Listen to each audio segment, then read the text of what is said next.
Bueno, la verdad es que poder volver a estar aquí arriba, poder predicaros la palabra, a mí me llena de gozo, me llena de felicidad, ¿no?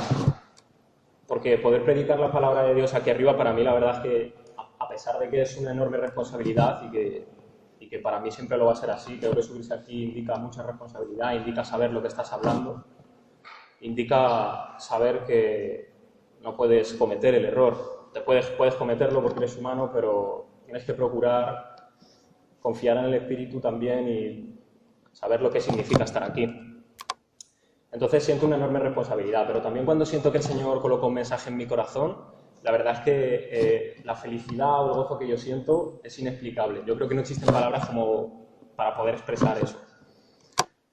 Y siento que verdaderamente Dios no me paga conforme a mi maldad, sino que realmente tiene mucha misericordia conmigo, tiene infinita paciencia, porque yo sé que no soy merecedor, que no soy digno de estar aquí, ¿no? Pero sin embargo Él siempre me empuja más hacia adelante y me da estas oportunidades.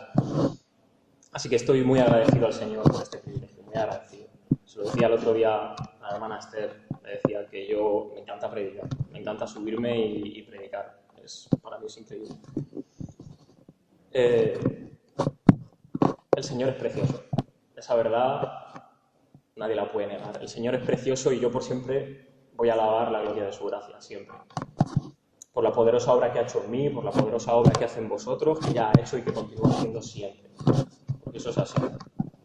Y yo quería invitaros a que abráis las Biblias en el capítulo 20 del libro de Levítico.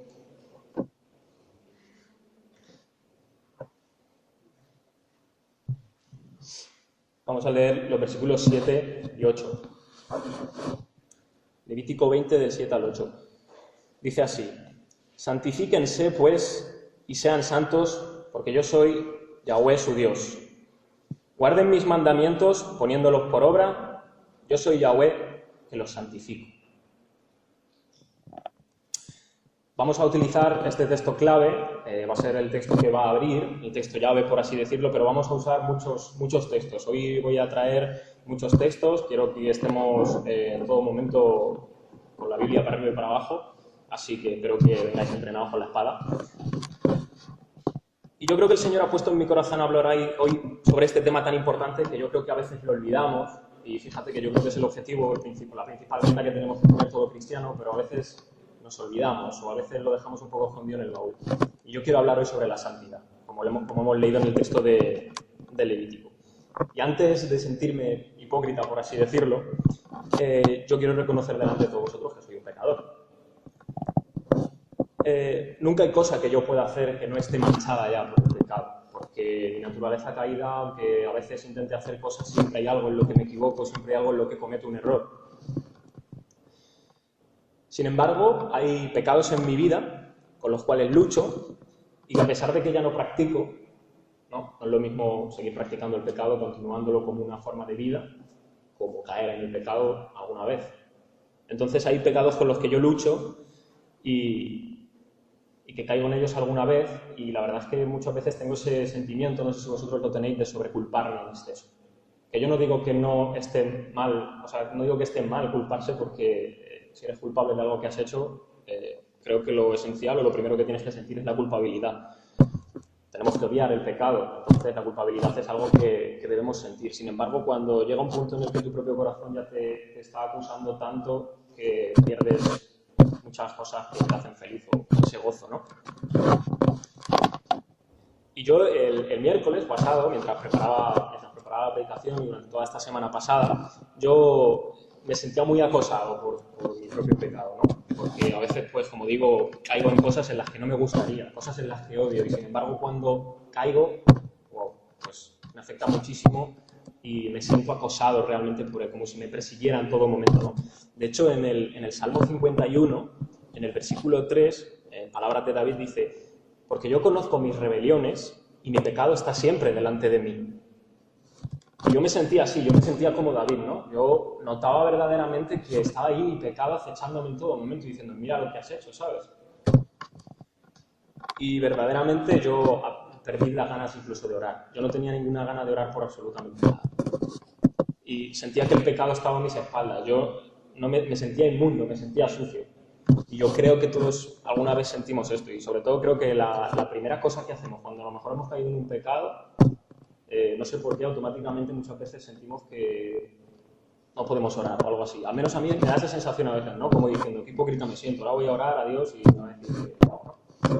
Entonces, pues, tenía como ese sentimiento de qué hago, ¿sabes? Aún así, oré, obviamente, ¿no? Porque yo reconocí en lo que había caído y en su palabra dice que si nosotros confesamos nuestros pecados, Él es fiel y justo para perdonarnos y limpiarnos de toda maldad. Y aquí está el problema que yo considero que todos cometemos, sin duda yo el que más, y es que me dejo llevar en muchas ocasiones por lo que siento. Sobre todo cuando viene este sentimiento que digo de culpa, ¿no? Me dejo llevar más por lo que yo mismo siento dentro de mí y quizá me estoy equivocando que verdaderamente lo que la palabra de Dios me dice y lo que me declara, lo que me grita la palabra. Un amigo mío me dice, tú tienes que ir a la Biblia y ver lo que te grita la Biblia. Me gustaba mucho que dijera eso, ¿no? Entonces, como digo, tengo ese sentimiento de culpa, ¿no? Entonces yo me pregunto, ¿acaso yo no tengo la culpa de haber pecado? Sí, por supuesto que tengo la culpa de haber pecado, ¿no? Pero ¿acaso yo por mí mismo y cuando solo hago caso a mi carne, ¿no? A mi naturaleza pecaminosa, puedo hacer otra cosa? No puedo hacer otra cosa si solo confío en mis propias fuerzas. Así que, como digo, en medio de esta culpabilidad, que digo que es lo correcto, que es lo que debemos sentir, se mezclaba mi conciencia, mi corazón acusándome, por así decirlo, sobre culpándome en extremo. Y en verdad es normal. En el mismo Salmo, en el 51, David dice más adelante, en el versículo 12, «Vuélveme el gozo de tu salvación y un espíritu noble me sustente». O sea que David también se sentía así. Al menos es lo que yo veo en esta frase, ¿no? Dice, «Vuélveme el gozo de tu salvación». Es como si lo hubiera perdido, entre comillas. Como si su pecado está tan en sus espaldas, tan pendiente de él, acusándole tanto que realmente no siente ningún gozo. La felicidad que sentía antes se desvanece. Pues así me sentía yo. Y yo creo que alguna vez todos nos sentimos así. Y no es la primera vez que me pasa esto. Así que cuando me ocurre, yo lo que necesito es coger la Biblia y tengo que buscar apresuradamente palabras en donde me garanticen la misericordia, el perdón del Señor. Lo necesito. Es como si mi propio espíritu me estuviera diciendo, ve ahí, es lo que necesitas. Y he comprendido una verdad preciosa escrita en las páginas del libro que Dios nos ha permitido tener en nuestras manos en la Biblia. A mí me encanta esto y es increíble cuando lo descubrí, ¿no? En el Salmo 63, en el versículo 3, dice, «Porque mejor es tu misericordia que la vida, mis labios te alabarán». Mejor es tu misericordia que la vida. A lo mejor en un momento dado no puedes comprenderlo, pero es que al fin y al cabo, ¿qué sería nuestra vida si no es la misericordia de Dios la que está presente? Nuestra vida sería llena de pecado, siempre constantemente haciendo caso a la carne, haciendo caso al enemigo. Nuestra vida no tiene sentido hasta que Dios aparece y con su misericordia nos perdona y nos lleva a Cristo. Entonces, sin duda, comparto esto que dice David, porque mejor es tu misericordia que la vida, mis labios te alabarán. Y seguramente yo no soy el único, como digo, creo que todos nos sentimos tan culpables que hasta nos parece que Dios se va a olvidar de nosotros. O yo qué sé, que se va a olvidar para siempre, pero entonces cuando yo busco en la Biblia, como digo, leo maravillas como la siguiente. En Isaías, capítulo 49, versículos 14 al 15, dice, «Pero Sión dijo, me dejó Yahweh y el Señor se olvidó de mí. ¿Se olvidará la mujer de lo que dio a luz para dejar de compadecerse del hijo de su vientre? Aunque olvide a ella, yo nunca me olvidaré de ti». Entonces, si leo esto, ya puedo sentir todo lo que yo sienta. El Señor me está afirmando una cosa que yo creo que nadie me puede dar en el mundo. Porque es que aunque mi madre se olvidase de mí, el Señor me está diciendo, yo nunca me olvidaré de ti. A pesar de que nosotros somos como Israel, ¿no? Que a veces decimos, me ha dejado el Señor, se ha olvidado de mí, ya no me hace caso, no me responde a las oraciones, no me va a perdonar. Dios te está diciendo, aunque te olvide tu madre, que es la que te ha parido, yo nunca me olvidaré de ti. Este carácter paternal de Dios, este carácter tan tierno que Dios muestra en su palabra, me trae calma, me trae paz al instante. choca, rompe todos mis sentimientos, rompe toda esa culpabilidad que tengo, que siento, pero es más grande esto. O, por ejemplo, en el Salmo 94, el versículo 14, dice, porque no abandonará el Señor a su pueblo ni desamparará su heredad. No abandonará, no desamparará su heredad. ¿Y qué hemos sido nosotros hechos sino pueblo, sino heredad suya? En Primera de Pedro, en el capítulo 2, el versículo 10, dice, vosotros, que en otro tiempo no erais pueblo, pero que ahora sois pueblo de Dios, que en otro tiempo no habéis alcanzado misericordia, pero ahora habéis alcanzado misericordia.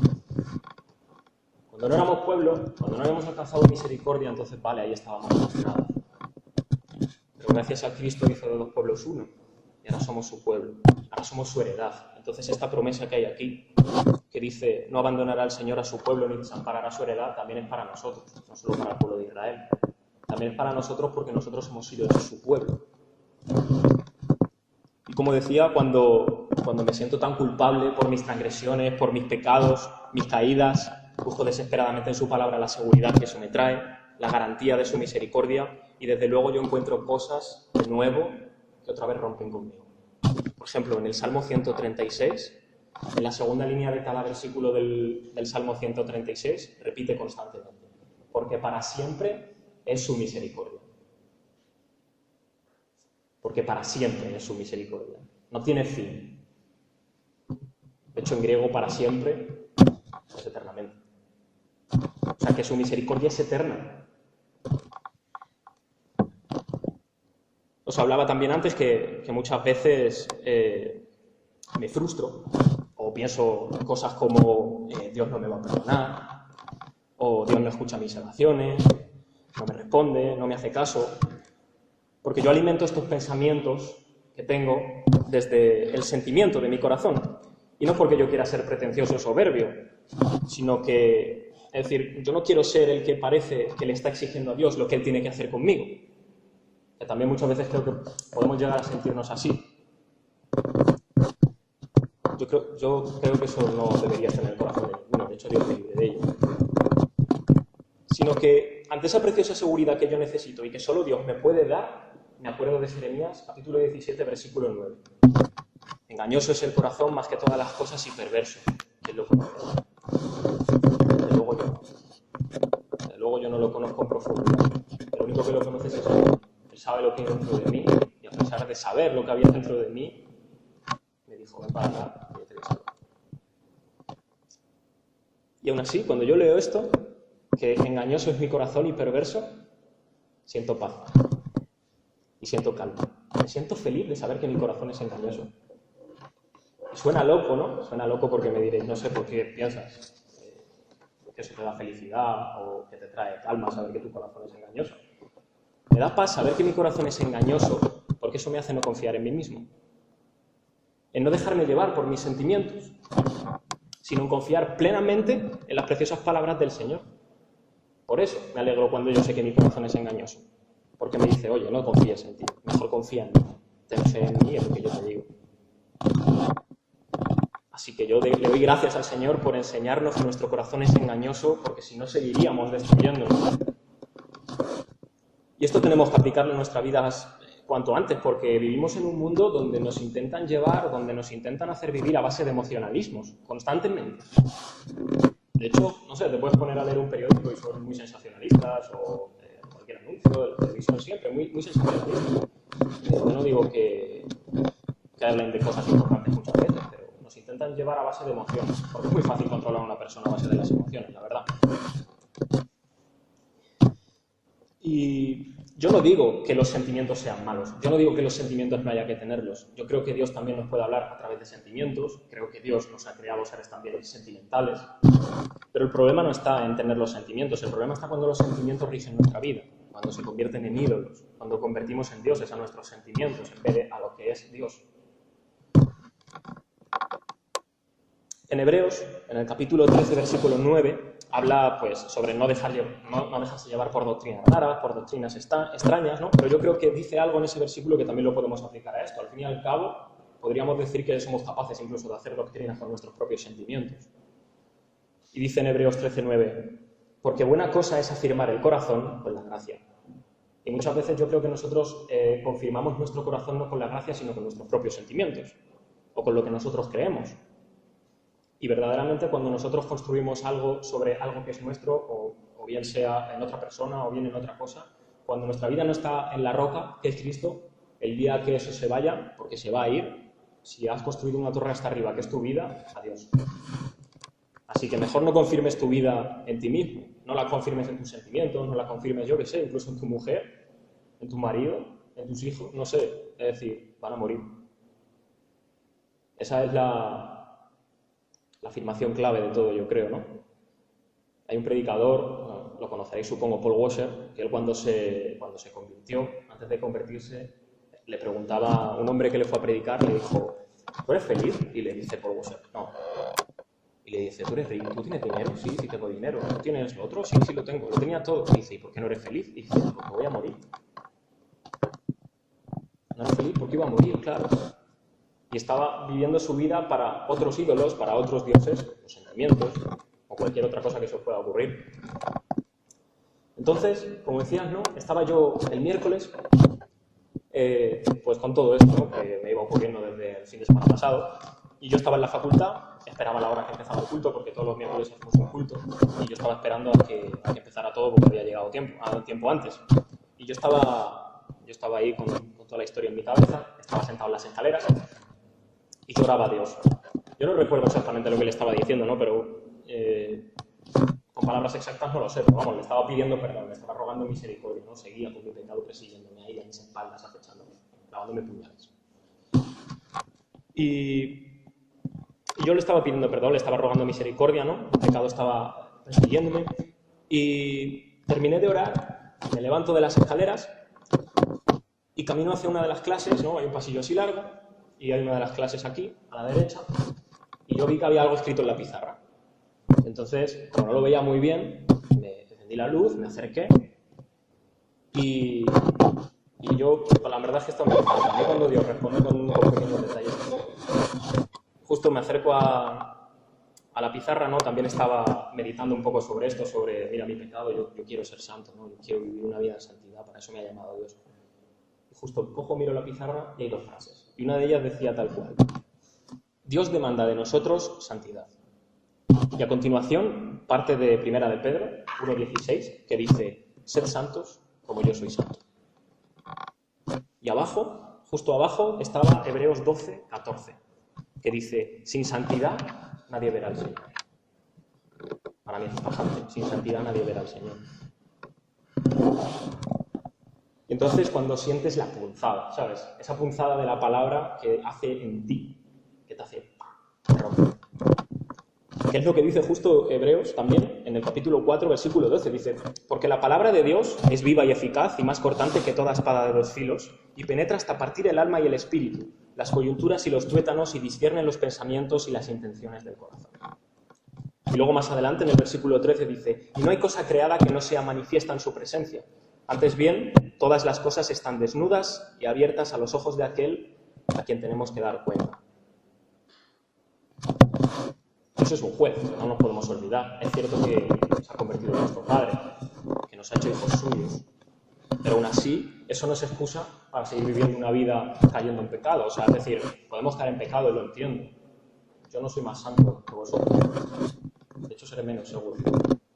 Pero tenemos que procurar constantemente buscar el rostro de Dios, hacer como Moisés, ¿no? Acercarnos al monte y bajar con la gloria de Dios resplandeciendo en nosotros, ¿no? No porque seamos nosotros, sino porque es Dios en nosotros. Charles Spurgeon tiene una frase muy buena que dice que si Jesús es nuestro sol, nosotros tenemos que ser la luz que refleje su luz en el mundo, en las tinieblas, en la noche. Y yo no sé si ante estas palabras que he leído de Hebreos hay algo mejor que callarse y meditar profundamente en esto. La verdad. Yo esta reflexión que estoy haciendo hoy me habla a mí primeramente, sin duda. Yo creo que cada vez que me salgo aquí a predicar o donde vaya, el mensaje que tenga que dar me tiene que hablar a mí primero. A mí me ataca, me exhorta y a la vez me consuela y procuro que ahora sea lo mismo para vosotros a la misma vez que a mí me sigue exhortando y me sigue consolando. Dios no nos ha llamado a estar quietos aquí en un banco, ni tampoco nos ha llamado a que dejemos de venir a los bancos. Si nosotros venimos aquí a los bancos de la iglesia a escuchar la palabra, si venimos a adorar a Dios, es porque lo necesitamos. Es porque necesitamos prepararnos aquí y salir fuera. La iglesia es como si fuera el centro de operaciones, es el campamento. La batalla está fuera, no aquí. Aunque aquí pueda haber, vale. Pero lo verdaderamente importante está ahí fuera, de gente muriendo. Nos ha llamado, como digo, no a estar sentados en un banco, nos ha llamado a vivir una vida diferente. Dios, por así decirlo, no quiere que seamos unos mediocres. Es así. No es que nos tengamos que enorgullecer ahora y decir, yo soy mejor que la gente. No, hay que tener cuidado porque entonces nos convertimos como el fariseo. Pero Dios nos ha llamado a ser diferentes. Ser santo significa ser apartado. ¿Para quién? Para Dios. Entonces, si nosotros somos amigos de Dios, somos automáticamente enemigos del mundo. Tenemos que ser diferentes al mundo porque ahora estamos con Dios. Es así. Podemos decir, como digo, que entonces quiere un pueblo diferente que no se conforme con lo que el mundo ve normal. En Efesios 1, del 4 al 8, dice: según nos escogió en él antes de la fundación del mundo para que fuésemos santos y sin mancha delante de él. Santos y sin mancha delante de él. En amor, habiéndonos predestinado para ser adoptados hijos suyos por medio de Jesucristo, según el puro afecto de su voluntad, para alabanza de la gloria de su gracia, con la cual nos hizo aceptos en el amado, en quien tenemos redención por su sangre, el perdón de pecados según las riquezas de su gracia, que hizo sobreabundar para con nosotros en toda sabiduría e inteligencia. Primero, quiere hacernos santos y sin mancha delante de él, para la alabanza de la gloria de su gracia, nos hizo aceptos en el amado, en Cristo, tenemos redención por su sangre, el perdón de los pecados según las riquezas de su gracia, vuelve a decirlo. Y la hizo sobreabundar. Me recuerda a Romanos cuando dice, donde abundó el pecado, sobreabundó la gracia. A mí la palabra increíble se me queda corta. De hecho, me encantaría crear una palabra nueva que pudiera expresar lo que significa lo que yo siento con esto, con lo que yo creo que es esto, ya más que un sentimiento.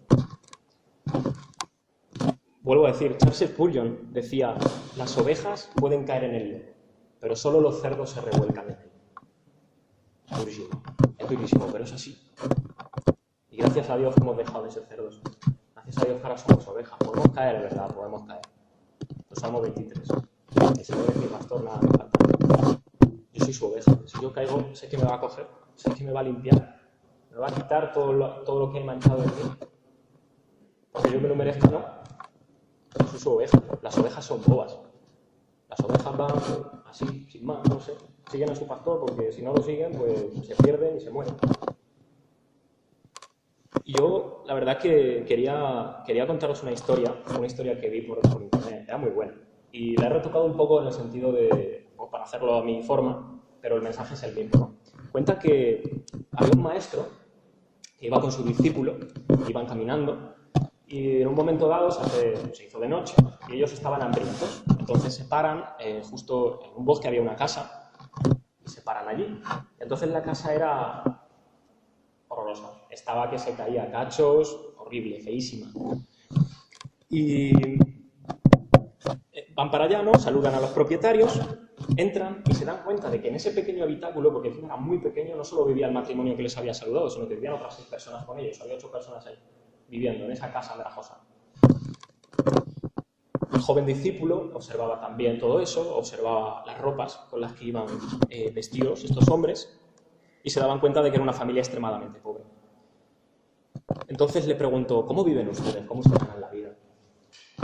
Y uno de ellos le responde, mira, le enseñó por la ventana, tenemos esta vaca y con esta vaca pues vivimos, es decir, nos da leche para beber y pues también pues, podemos hacer queso, podemos hacer otro tipo de cosas con la cual pues, nos permite vivir. A pesar de que viven así, de esa manera, pues por lo menos algo tenemos para vivir, ¿no? Y entonces esa noche comieron, se durmieron y el maestro y el discípulo de la casa pues también durmieron con ellos. A la mañana siguiente muy temprano se despiertan el maestro, se despierta el discípulo muy temprano antes de que todos se despertasen. Y entonces el joven le dice, ¿cómo podemos agradecerles a estos hombres que nos han tratado así, que nos han tratado con amabilidad, que han sido buenos anfitriones? Y entonces el maestro se calló, estaba en silencio, llevaba una espada, desenvainó y mató a la vaca. El joven se quedó de piedra. No sabía por qué hacía eso. Pero el el maestro se callaba y siguieron hacia adelante. Entonces luego, un año más tarde, pasaban por el mismo camino por el que habían ido antes y vuelven a encontrar esta casa. La cuestión es que ahora la casa era diferente. Ahora la casa no se caía a cachos. Ahora la casa estaba preciosa. Mirada. Se sorprendió que donde antes había una casa que era imposible vivir en ella, ahora, yo qué sé, no una mansión, pero una casa decente, más grande. Y encima veía que había varios animales y que había huertos alrededor. Entonces el joven, sorprendido, dice, me voy a acercar. Se acerca y le pregunta a uno de los hombres que está trabajando, oye, hace un año vinimos aquí y cuando yo vine esto estaba cayéndose a cachos, vosotros estabais vestidos con estas ropas, ¿qué ha pasado? ¿Qué ha pasado aquí? Y entonces el hombre le dice, a la mañana siguiente que vosotros estuvisteis aquí, cuando marchasteis, algún maleante vino y mató a nuestra vaca, la encontramos muerta. Entonces, ante esta situación, lo que hicimos fue, pues, nos llevamos la vaca, cortamos las piezas que había, vendimos lo que había y cogimos el vallado de detrás, lo limpiamos, cogimos semillas y plantamos. Esperamos a que creciesen y entonces, con lo que nosotros ganábamos, una parte la destinábamos a comer y la otra parte la vendíamos en el mercado. Entonces, haciendo eso constantemente, pudimos conseguir más dinero para poder vestir con buenas ropas, para poder mejorar la casa. Y entonces, el joven se alegró, siguió su camino con el maestro y el maestro le dijo, estos hombres estaban atados a la mediocridad. A la mediocridad de su vida, se conformaban con ello. Tenían una vaca, se conformaban con ello, a pesar de que eso les hacía vivir de manera miserable. Así ocurre también con nuestras propias vidas cuando nos atamos a las cosas que, a pesar de permitirnos vivir, lo hacen de una manera mediocre y miserable. Y mi pregunta es, ¿cuántas vacas tenemos en nuestra vida? Yo pienso que muchas veces nos aferramos a las mediocridades de antes, nos aferramos a las cosas que antes nos permitían vivir, aunque de manera miserable, y que las escondemos. Las escondemos donde podamos porque no queremos que las maten. Sin embargo, y sin ninguna duda, entenderme la expresión, Dios ha matado ya muchas de esas vacas y estoy seguro que va a seguir matándolas. No porque no nos quiera, como vemos en la historia, precisamente lo hace por nosotros. Lo hace, aunque la historia parece que es más bien una historia de autosuperación, yo lo quiero llevar al otro sentido. Lo quiero llevar al sentido de que Dios me va a matar lo que me hace vivir de manera miserable, anclado en el pecado, mediocre, y con su ayuda va a hacer que yo pueda ser como estos hombres. No te estoy diciendo que vendas tu coche y entonces te van a dar una mansión. Me refiero a la vida espiritual, obviamente. Porque yo creo que Dios siempre tiene planes mejores para nosotros de lo que nosotros pensamos. Y es siempre esa intención que tenemos de tener que controlarlo todo. Y dice, por ejemplo, Efesios 2, del 1 al 3, dice, y Él os dio vida a vosotros cuando estabais muertos en vuestros delitos y pecados, en los cuales anduvisteis en otro tiempo, siguiendo la corriente de este mundo, conforme al príncipe de la potestad del aire, el espíritu que ahora opera en los hijos de desobediencia, entre los cuales también todos nosotros vivimos en otro tiempo, en los deseos de nuestra carne, haciendo la voluntad de la carne y de los pensamientos. Y éramos por naturaleza hijos de ira, lo mismo que los demás. Nosotros, al igual que estos hombres, vivíamos aferrados a nuestra vaca, y nuestra vaca puede recibir muchos nombres en verdad, tantos como pecados existen. Nuestras vacas tienen estos nombres, nombres de pecados. Pero nosotros ya no queremos vivir aferrados a esas vacas, ya no queremos que nuestra vida la rija el pecado, y de hecho nuestra vida ya no la rige el pecado. Nosotros queremos un huerto lleno de frutos. Al menos espero que así sea. Nosotros queremos un huerto lleno de frutos espirituales y que con la ayuda del Señor, que va a regar las hermosas tierras, lo vamos a conseguir. No nosotros, sino Dios. Pero nosotros estamos ahí con Él. Porque antes buscábamos depender de nosotros mismos, pero ahora tenemos a quien nos ayuda a hacer todo aquello en lo que antes nos afanábamos inútilmente. Hemos sido libertados de nuestra mediocridad. Nos ataba el pecado, a las cadenas que solo Dios podía romper. Y las rompió. Las rompió. Romanos 6, del 18 al 23. Palabras poderosísimas, me encantan. Dice, y libertados del pecado vinisteis a ser siervos de la justicia. Hablo como humano por vuestra humana debilidad, que así como para iniquidad presentasteis vuestros miembros para servir a la inmundicia y a la iniquidad, así ahora, para santificación, presentad vuestros miembros para servir a la justicia. Porque cuando erais esclavos del pecado, erais libres acerca de la justicia, pero ¿qué fruto teníais de aquellas cosas de las cuales ahora os avergonzáis? Porque el fin de ellas es muerte. Mas ahora que habéis sido libertados del pecado y hechos siervos de Dios, tenéis por vuestro fruto la santificación y como fin la vida eterna. Porque la paga del pecado es muerte, mas la dádiva de Dios es vida eterna en Cristo Jesús, Señor nuestro.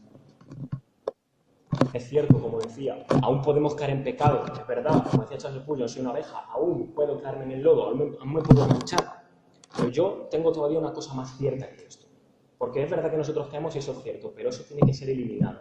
Pero una cosa que es cierta y que tiene que ser para siempre, es que cada día, con la ayuda, la gracia de Dios, eso va a ser eliminado de nuestras vidas. Yo lo creo firme. Filipenses, capítulo 1, versículo 6, dice: estando persuadido de esto, el que comenzó en vosotros la buena obra la perfeccionará hasta el día de Jesucristo.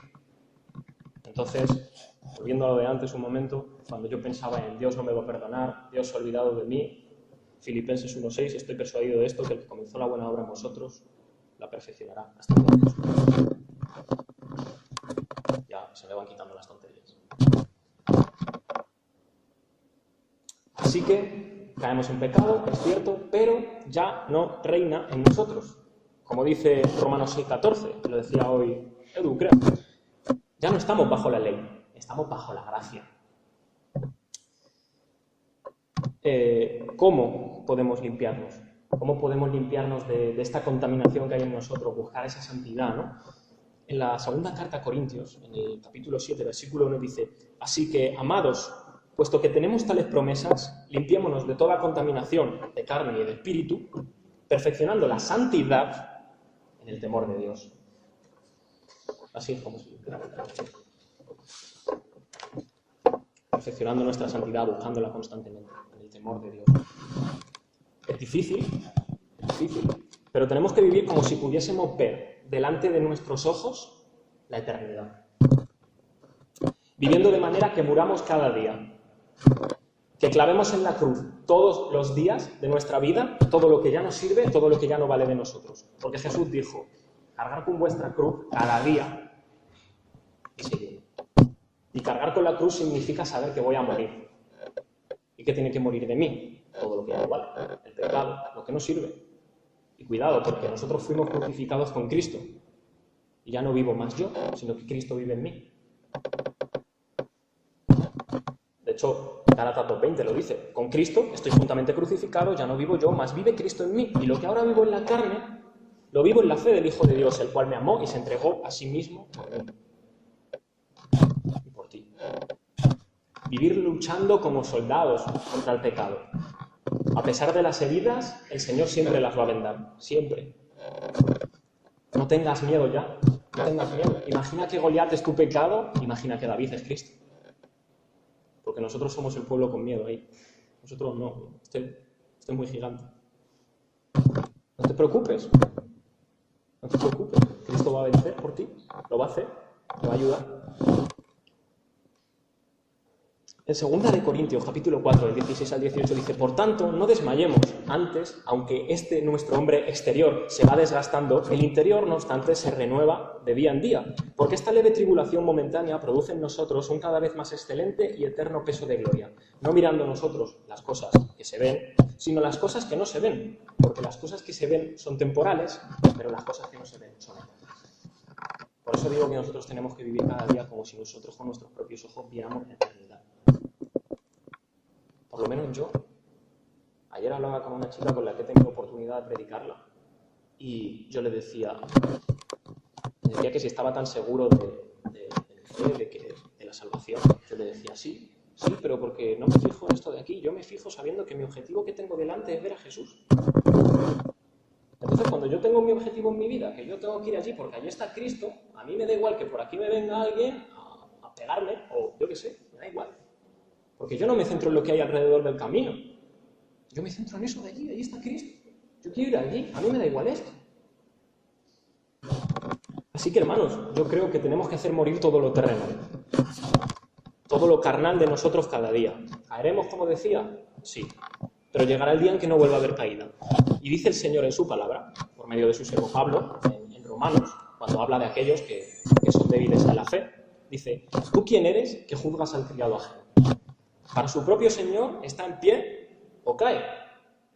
Pero estará firme porque poderoso es el Señor para hacerle estar firme. En fin, no hay más. Poderoso es el Señor para hacerte estar firme a ti también. Si te caes, tranquilo. Dios no te va a abandonar. Poderoso es el Señor para volverte a levantar, para que estés firme. Yo con esta certeza y con esta seguridad, y aferrado a la esperanza tan preciosa que nosotros tenemos, creo que tenemos que continuar batallando hasta haber eliminado por completo el pecado en nuestras vidas. Hay que odiar el pecado. Hay que odiarlo. Y sea lo que sea, hoy es un buen día para esto. Sea lo que sea. Sea lo que sea que tú hayas hecho, sea lo que sea que hayas podido cometer, tú sabes que no está bien. Tú sabes que no está bien. Sea lo que haces en secreto, sea una mala contestación o un mal hablar, que yo soy muy de eso. Sea el enojo o el enfado que tienes con tu hermano, sea lo que sea, se acabó. Dile, basta. Basta al pecado.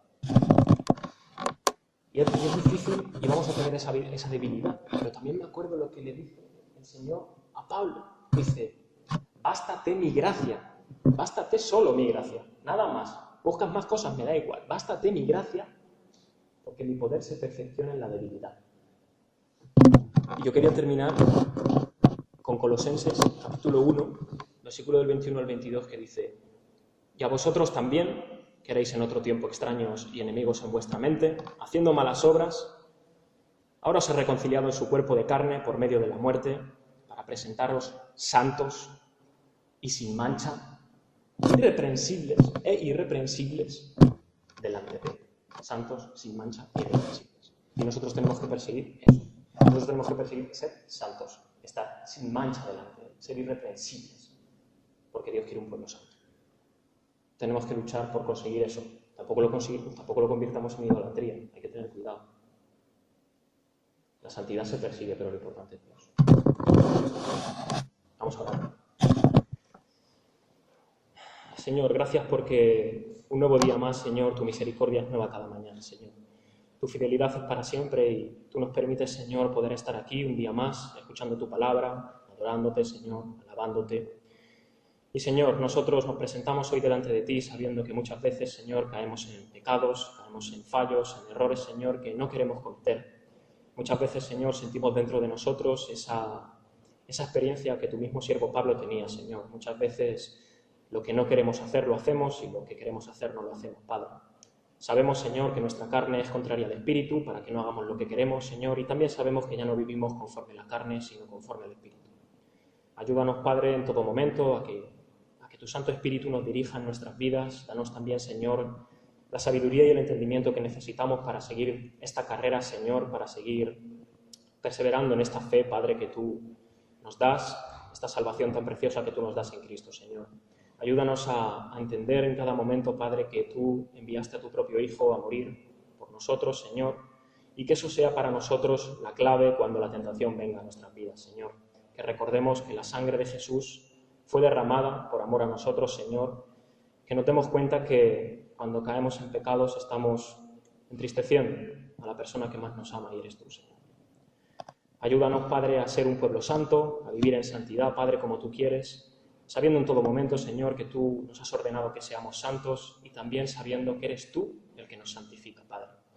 Ayúdanos a no confiar en nuestras obras, a no confiar en lo que nosotros hacemos, a dejar de mirar en nosotros mismos, Señor, porque si nos miramos a nosotros solo vamos a obtener miseria. Pero si te miramos a ti, Padre, si te miramos a ti, Jesús, vamos a ver, Señor, la preciosa obra que tú has hecho, Señor, que es perfecta y que cumple toda justicia. No hay nada, Señor, que nosotros podamos hacer para añadir a tu justicia perfecta. Así que nos aferramos, Señor, a ti, nos aferramos a la roca que tú eres, a la firmeza de la fe que tú nos das, Señor. Y ayúdanos, Padre, ayúdanos a ser más santos, perdona nuestros pecados, perdona nuestras ofensas también, como así perdonamos nosotros a los que nos ofenden, Señor.